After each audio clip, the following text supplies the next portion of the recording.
जय हिंद।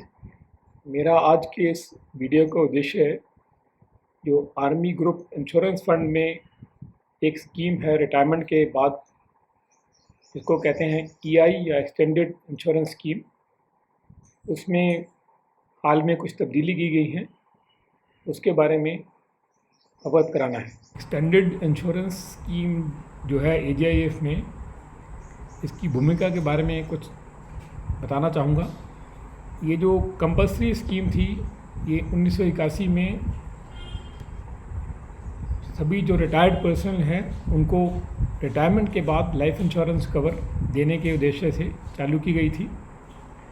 और इसके लिए उन्हें रिटायरमेंट के समय पर वन टाइम जो नॉन रिफंडेबल सब्सक्रिप्शन देना पड़ता है। जो ये इंश्योरेंस स्कीम है ईआई, ये एक टर्म इंश्योरेंस स्कीम है।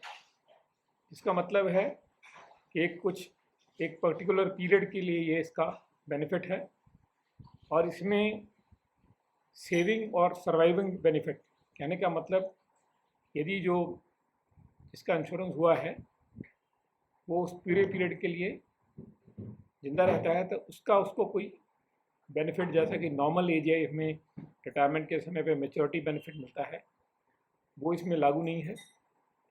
लेकिन एक व्यवस्था थोड़ी सी तब्दीली की गई कि 31 जुलाई 2010 के बाद जो इस स्कीम के अंतर्गत आए हैं उनको जो वन टाइम जो सब्सक्रिप्शन देना पड़ता है रिटायरमेंट के समय पर, उसको रिफंडेबल किया गया।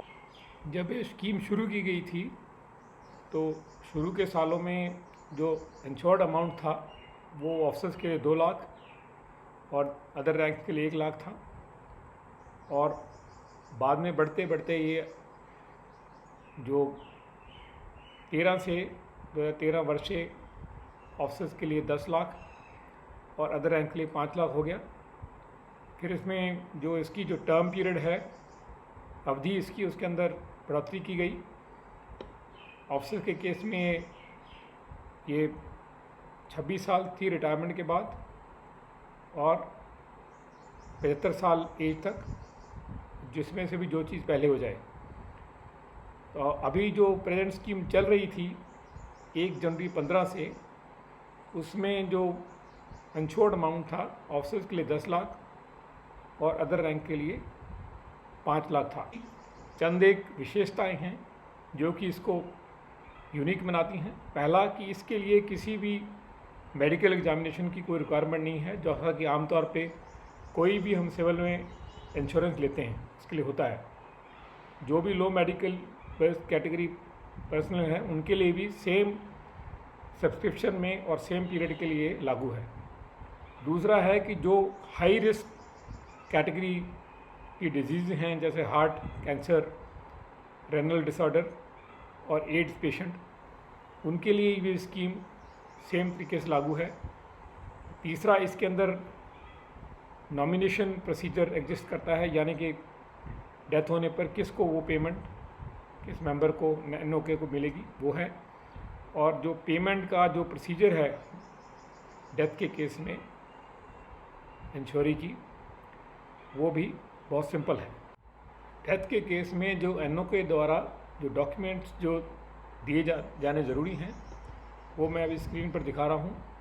इसमें इंश्योरेंस सर्टिफिकेट, एफिडेविट, नॉर्मल चीज़ें हैं, death certificate, indemnity bond, bank details, family details, consent certificate, death confirmation, ये सब चीज़ें जो क्लेम करने के लिए एनओपी द्वारा क्लेम किया जाएगा, उसके लिए उसको क्लेम के साथ सबमिट करनी पड़ेगी।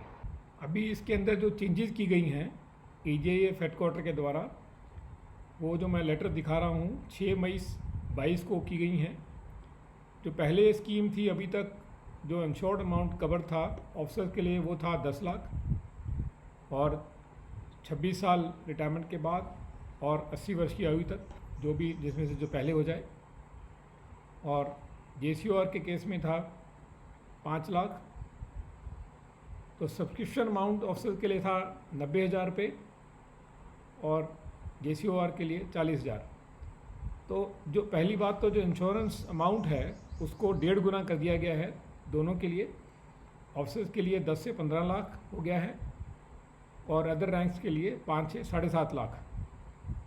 और साथ में जो अवधि है उसमें कोई तब्दीली नहीं की गई है। और जो सब्सक्रिप्शन है वो बढ़ाकर ऑफिसर के केस में 90,000 से 1,60,000 वन टाइम, और अदर रैंक के केस में 40 से 68,000।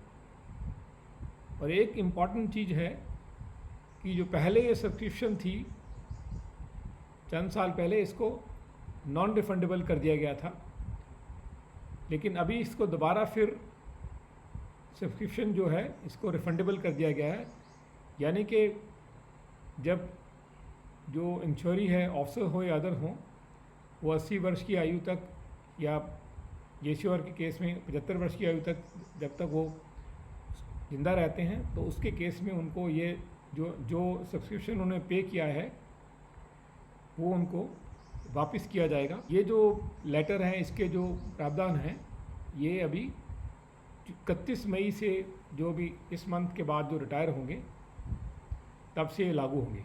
एक प्रश्न आता है कि जब इंश्योर्ड अमाउंट की जो मात्रा है या क्वांटिटी है उसको 1.5 गुना किया गया, तो मैथमेटिकली ये देखा जाए तो सब्सक्रिप्शन भी 1.5 गुना होनी चाहिए थी। लेकिन सब्सक्रिप्शन के अमाउंट में ऑफिसर्स के में जो बढ़ोतरी हुई है वो 77.78% हुई है, और JCOR के केस में वो 70% बढ़ोतरी हुई है, जबकि इंश्योर्ड अमाउंट बढ़ा है 50%। तो इसका कारण पहले एक पुराने लेटर में एक्सप्लेन किया गया था कि क्योंकि अभी जो सब्सक्रिप्शन है वन टाइम, इसको नॉन रिफंडेबल से रिफंडेबल किया गया है, इसलिए जो सब्सक्रिप्शन के अमाउंट में थोड़ी वृद्धि की गई है।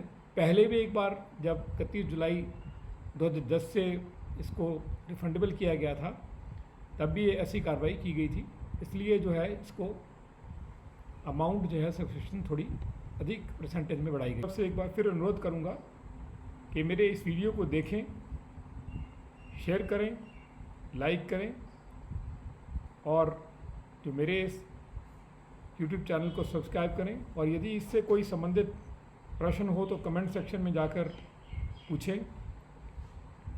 धन्यवाद। जय हिंद, वंदे मातरम।